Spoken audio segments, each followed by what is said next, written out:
Quem foi Paulo? O apóstolo.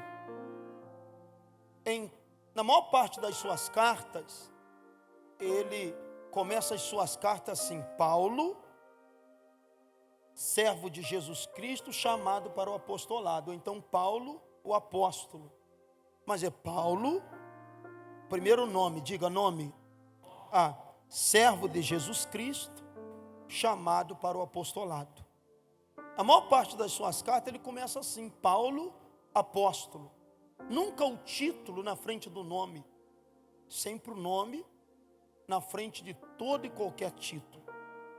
E esse Paulo, esse camarada que acessou o terceiro céu, ele não sabe se foi no corpo ou fora do corpo.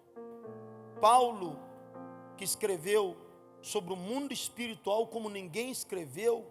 Você lê lá em Efésios, capítulo 6, a partir do versículo 10, Paulo, poderoso no âmbito espiritual.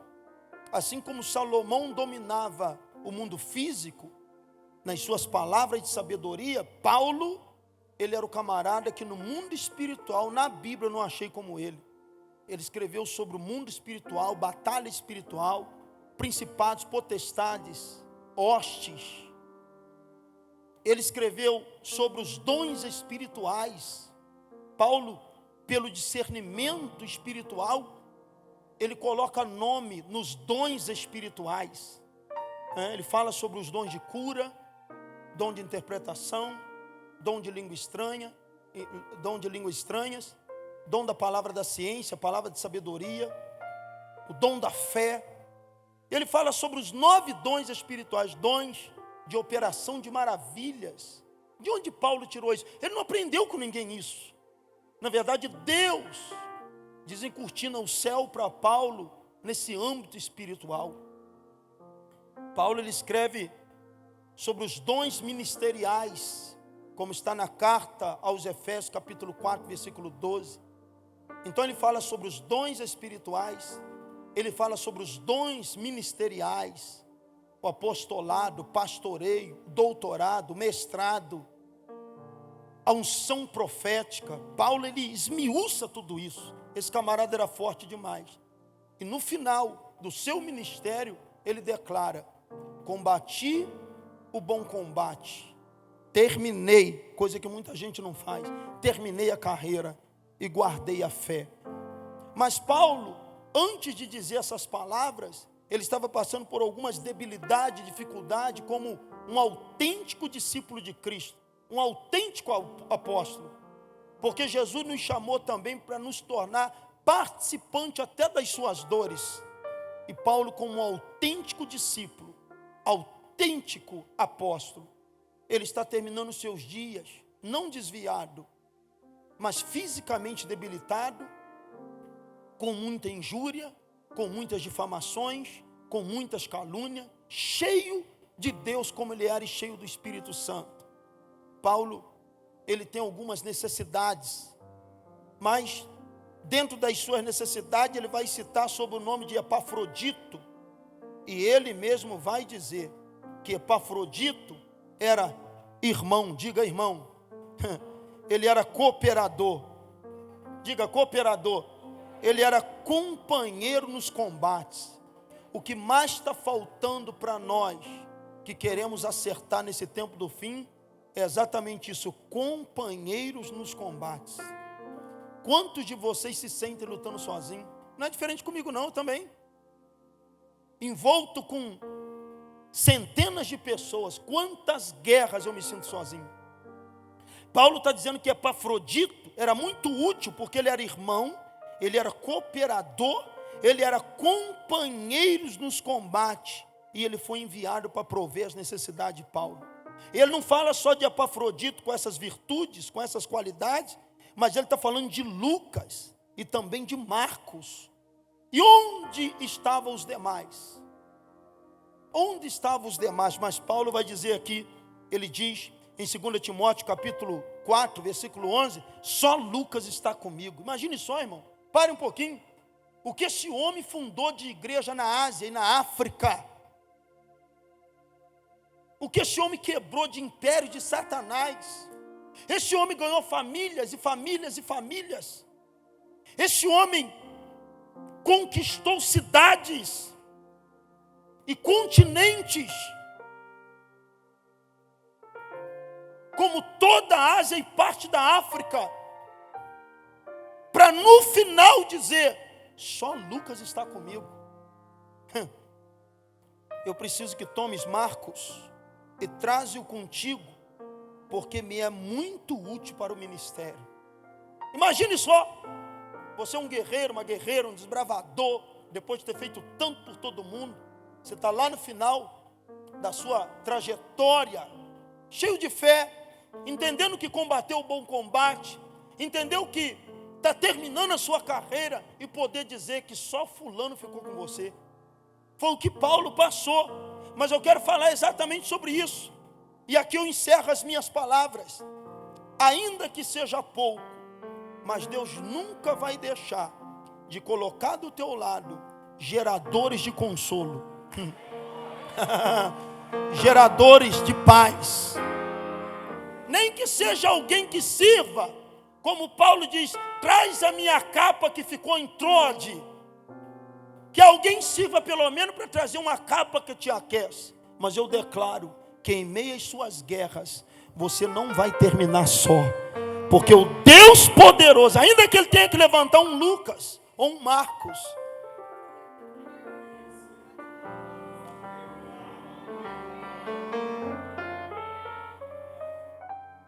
agora, geradores de tormenta tem muito.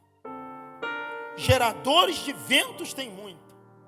Tem gente que passa na nossa vida para gerar tempestade. Tem gente que entra no teu caminho para gerar tormenta. Eu disse aqui esses dias pregando, 80% das guerras que entramos é culpa nossa. E dentro desse contexto de termos a culpa, quantas vezes permitimos pessoas entrar no barco da nossa vida quando nunca deveria ter entrado?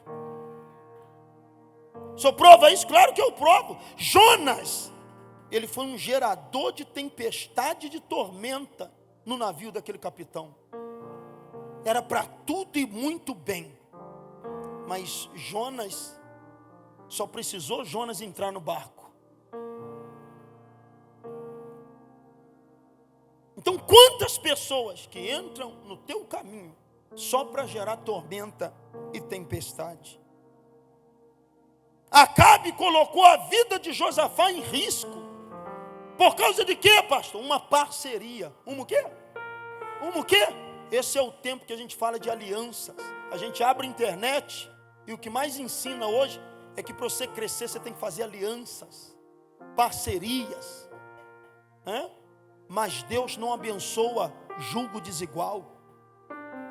Porque até nisso detectamos julgo desigual. Ah, pastor, é uma bênção. Me conectei a fulano, me conectei a Bertano. E às vezes abre mão da intimidade com o Espírito Santo para determinados tipos de conexões. Então Acabe, ele um boa pinta, entra na vida de Josafá, ao ponto de levar Josafá para uma guerra que não era dele. Essa guerra que Acabe morre nela e que Josafá passa riscos, a guerra era de Acabe.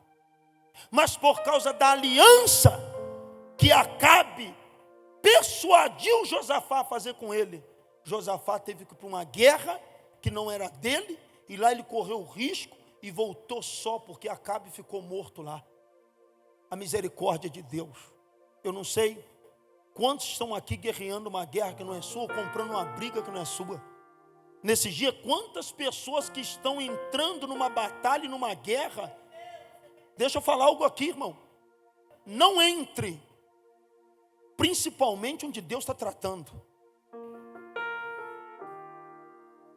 porque vai sobrar para você também. Eu nunca me meto na guerra da pastora Flávia com Deus. Estou fora. Minha mulher, estou fora. E ela também não se mete quando Deus está me tratando. E a gente precisa detectar pelo dom espiritual de discernimento quando Deus está tratando alguém, quando é vontade permissiva de Deus, quando Deus tem um processo na vida de alguém. Se você é espiritual, você vai entender. E se você entrar naquela guerra, Deus já havia declarado a morte de Acabe.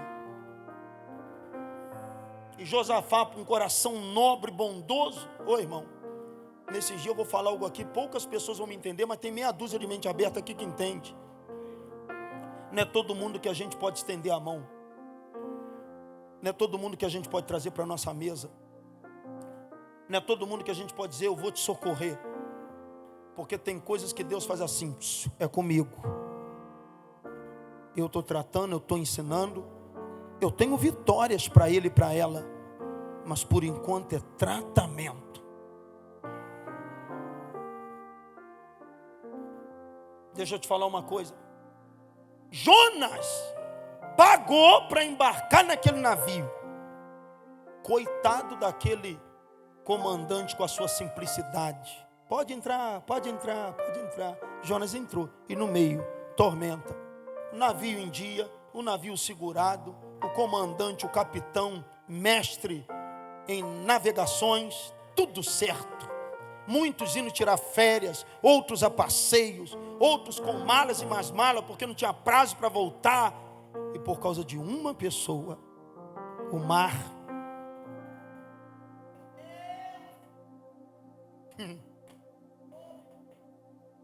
Cuidado com os geradores de tormenta. Essa igreja aqui não está sendo iludida, essa igreja está aprendendo. Deus gritará no teu coração e te mostrará o gerador de tormenta e os geradores de vento. Como também, glória, olha aqui, Jonas foi um gerador de tempestade no navio dos outros. Acabe colocou a vida de Josafá em risco. Penina gerava angústia em Ana. Os credores oprimiam a viúva. Mas ela bateu na porta certa, ela foi até o profeta. E quando ela foi até o profeta, quantas pessoas que sabem que estão passando por tormenta, mas não vai até o profeta, não vai até o altar, não vai buscar onde tem. A mulher deixou os credores na porta, os filhos correndo risco. Irmão, há momento na nossa vida que a gente não pode trazer toda a nossa família até o altar, a gente não pode trazer toda a nossa família até o profeta. Deixa o problema lá e vem. Deixa o risco lá e vem. E ela chegou, quando ela chega no profeta, o profeta diz: que te hei de fazer? Lá em casa está uma tormenta, os credores estão na minha porta, os meus filhos serão levados como escravos. O profeta falou: declara-me o que é que tu tem em casa. Tua serva não tem nada em casa, senão uma botija de azeite. Vai, pede vaso emprestado para todos os teus vizinhos, todo mundo que está vendo os credores lá na tua porta, todo mundo que sabe que teu nome está no SPC, todo mundo sabe que os agiotas estão batendo. Pede vasos emprestados e entra na tua casa, tu e teus filhos, fecha a porta, porque o processo é singular, o processo é ímpar. Quanto mais grita, murmurando, reclamando para todo mundo ver, mais aperta. O dia que tu fizer como Jó, no meio do processo adorar, Deus vai antecipando a bênção e a vitória para a tua casa e para a tua família. Então ela entra, fecha a porta, exatamente como o profeta falou. Agora, se o profeta tivesse falado para aquela mulher, e ela tivesse no meio do caminho, com as suas experiências, dado um jeitinho, a multiplicação não teria acontecido. Porque a obediência é o maior sinal que está havendo admiração em meio ao território da seca e do problema. E esse ambiente sempre será mudado quando obedecemos na essência. A obediência é prova que não está havendo desonra. E onde não há desonra, se a palavra é seguida e cumprida, a multiplicação vai acontecer. Quem está aí, levanta a sua mão para glorificar o Senhor. Essa mulher saiu, obedeceu, fez como o profeta disse. E ela volta. E quando ela volta, o profeta diz: vai, vende, paga e vive do resto. Tu e teus filhos. Problema resolvido. Diga para alguém que está do teu lado, diga assim: Deus quer resolver de uma vez por toda esse problema. Ele não quer quebrar teu galho. Ele não quer fazer a metade. Ele quer resolver de uma vez por toda. Então aquela mulher teve vitória. Olha só, enquanto ela estava vivendo dias de tormenta, mas do outro lado, você vai entender comigo que Deus vai levantar e vai colocar no teu caminho geradores de paz, geradores de socorro, geradores de alívio para a tua alma. Levanta a tua mão em nome de Jesus. Você não precisa de muita gente do teu lado, não. Você só precisa de alguns Lucas e talvez alguns Marcos. E quem sabe alguns Epafroditos, companheiro de combate. Oh, meu Deus do céu. Companheiro de combate. Por quê? Porque tem gente que até se levanta para combater com a gente nas guerras, nas nossas guerras, mas não suporta ver a gente vencendo as nossas batalhas. Tem gente que é levantada assim para batalhar com a gente, mas não tem estrutura para ver a gente vencendo as batalhas. Acredita que a gente nasceu para batalhar toda a vida e sofrer toda a vida. E quando sente um resquício de vitória chegando no teu quintal, na tua vida, no teu ministério, elas não vão resistir. Porque elas acreditam que você tem que lutar toda a vida, lutar como quem não fosse digno um dia de vitória. Mas o Deus Todo-Poderoso diz que nele nós somos mais que vencedores. O que eu profetizei? Eu profetizo.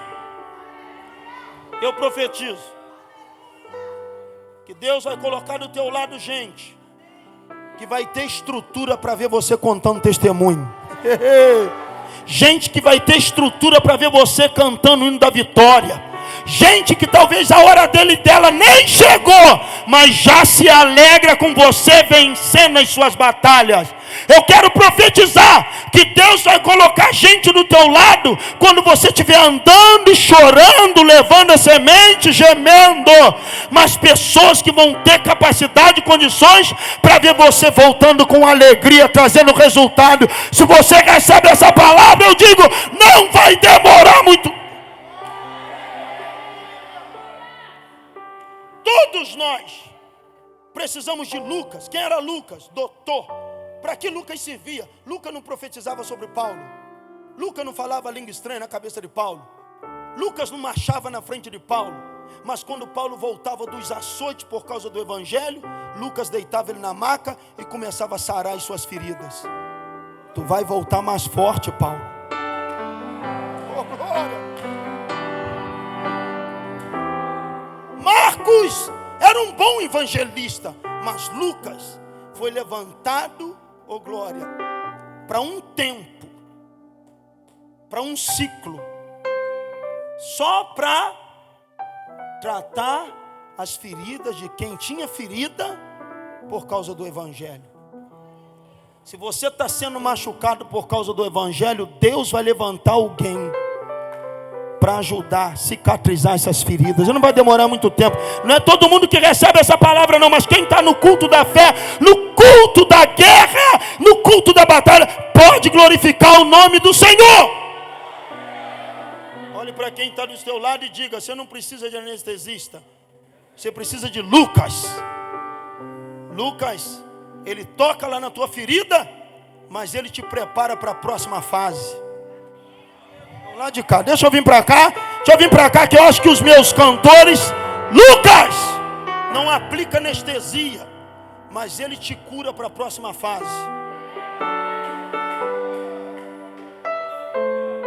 Você não vem numa igreja para ser anestesiado, você vem numa igreja para te preparar para as suas guerras. Não tem bajulação e anestesia não.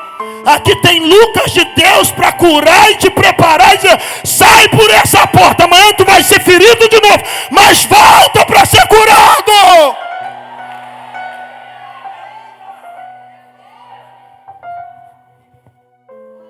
Levante a mão. diga, eu recebo os Lucas de Deus na minha vida, que não me bajula, mas me cura, me prepara para a próxima batalha. Epafrodito era aquele companheiro, sabe? Enquanto Lucas preparava o guerreiro para a próxima batalha, Epafrodito ia junto. Tem gente que vai te curar e não vai junto com você não adianta querer. Cada um na sua, diga, cada um na sua. Enquanto Lucas te cura, Deus manda Epafrodito te acompanhar nas batalhas.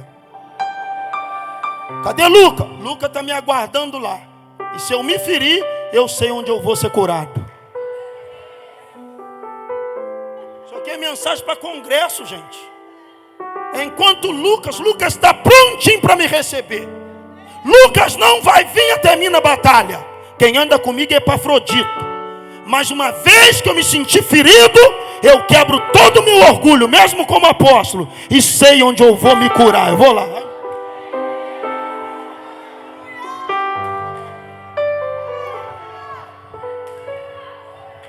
Nem todo companheiro que Deus levanta para andar contigo vai te servir para te curar. Epafrodito é da guerra, é da oração, é do clamor, mas na hora de curar não tem habilidade.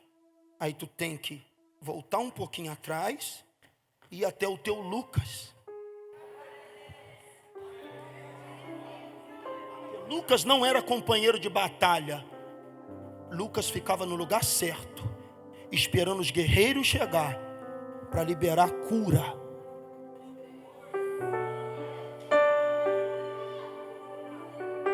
Deus está te dando um Lucas hoje, está te dando um Epafrodito. Para quê? Lucas te cura e diz, vai. Epafrodito diz, eu estou contigo lá, vambora. Epafrodito me cura, não, eu não tenho essa graça. É Lucas, você entende que Deus levantou alguém para curar você? Tua mulher pode ser Epafrodito, teu marido pode ser Epafrodito, teus filhos podem ser Epafrodito, colega de trabalho pode ser, está contigo lá. Mas todas as vezes que você se ferir, vem cá que Lucas está aqui para te curar. Avisa para todo mundo. Lucas não sai igual doido curando por aí. Lucas mantém a posição, mas está sempre pronto para aplicar o remédio na ferida. Olhe para quem está ao teu lado e diga, não deixa apodrecer. Procure Lucas. Glória. E nessa caminhada também, eu estou terminando aqui já para a gente orar. Os geradores de paz, gerador de cura, de prosperidade e socorro. Eu me lembro de Ebed-Meleque. Você está entendendo?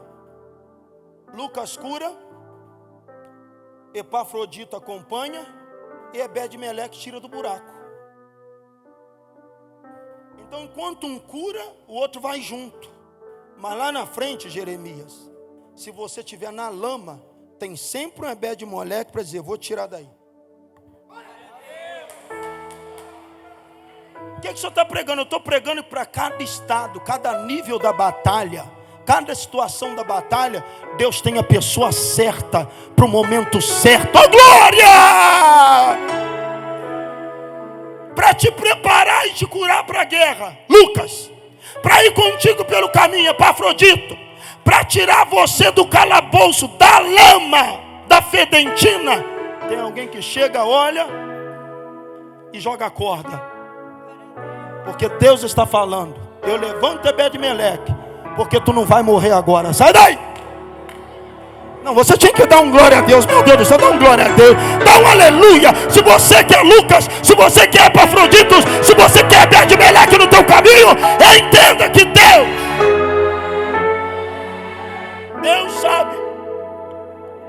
Deus sabe quem Ele coloca para te curar, tá? Curar. Não é tapar a ferida, não. É curar. Deus sabe quem levanta para curar. Deus sabe quem levanta para ir contigo. E Deus sabe quem Ele levanta para lançar a corda quando você estiver ruim. É Deus que faz isso. Então não queira que na terra uma pessoa faça tudo para você. Porque nem Deus faz tudo sozinho. Às vezes que Ele manda anjo, porque nem Ele quer descer. Que anjo, pastor? Seres angelicais. E às vezes Deus levanta aqui na terra homens que entram na nossa vida que é como um anjo de Deus. Quem são? Os geradores de bondade, de paz. Levanta a mão para você receber essa palavra. Então, pegue essa palavra aqui, porque assim como Deus levanta Lucas, Epafrodito, Ebed-Meleque para arrancar você da lama, Ele sempre vai levantar também um copeiro para lembrar de você quando todo mundo se esqueceu. Vou dizer de novo. Tem alguém que Deus vai sussurrar teu nome no pé do ouvido e vai te mandar um WhatsApp por esses dias. E o ano não vai passar sem que esse bendito telefonema chegue. Eu recebo essa palavra que vai destravar algo na tua vida. Vai tirar você do calabouço e vai colocar você.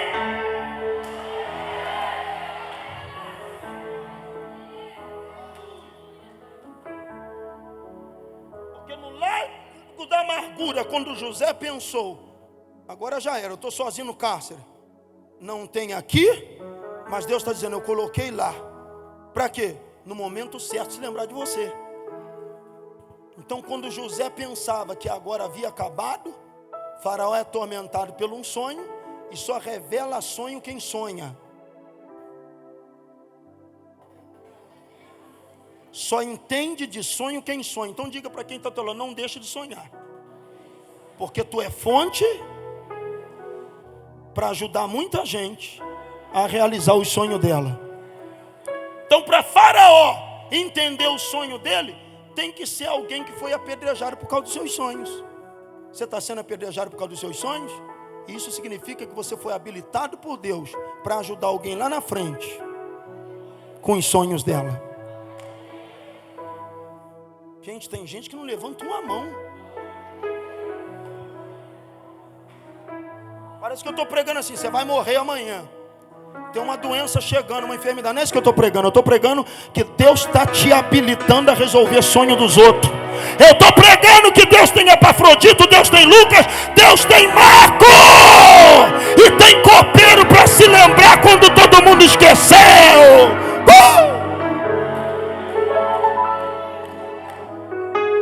Olhe para quem está do teu lado e diga, alguém do outro lado, alguém que já está bem, vai se lembrar de você. Se eu sou profeta, eu vou ouvir testemunha aqui, ó.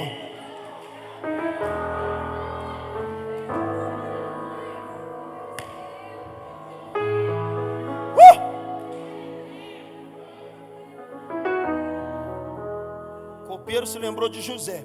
E sempre haverá um tipo de Simão Sirineu. Isso são os geradores de paz, alívio e descanso.